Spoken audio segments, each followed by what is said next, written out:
oameni care au câte 2-3 facultăți făcute. De ce? Prima a fost a lui mama și a lui tata.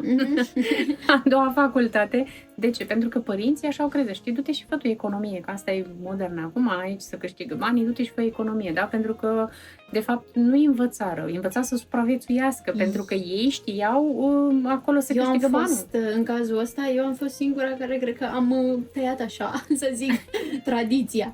Gen, mergeam la Olimpiadă de toată lumea, vedea că place, vrea la drept, voia, mă rog, era o idee.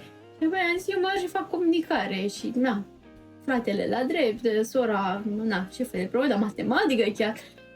Eu, nu că în cazul meu îmi lipseau sau nu eram suficient de aici, eu vreau să fac comunicare și aș juca pe toată lumea și a zis, da, ce ești? Că nu ești nimic de acolo. Asta exact. E eu cu nimicul meu. Uite-te la partea psihologiei ce s-a întâmplat, da? După o perioadă de timp în care noi nu aveam psihologi sau nu neapărat era o meserie care să-ți aducă un venit substanțial din care tu să poți trăi, da?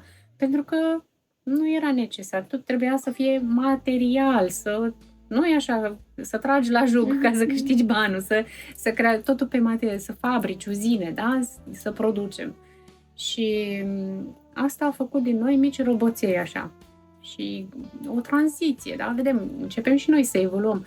Abia acum vedem acest trend că și bărbatul în România începe să accepte că femeia este egală lui, nu.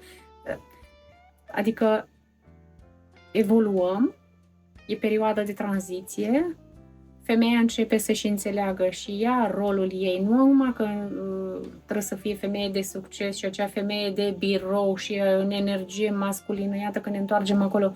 Ea trebuie să înțeleagă a fi egală bărbatului nu înseamnă a ridica 50 de kilograme pe umăr, că n-ai să mai poți să faci copii, da? La noi în țară cumva e și exact, trebuie să nu picăm în extreme. Exact. Extrema cealaltă în care feminismul este prost înțeles, pe exemplu, și ne ducem către altceva. Da. Ei, fiecare trebuie să-și înțeleagă rolul lui. Adică eu dacă sunt femeie și vreau să fiu femeie de succes, acea femeie de succes va trebui să fiu în primul și în primul rând eu echilibrată cu mine și să-mi înțeleg potențialul meu.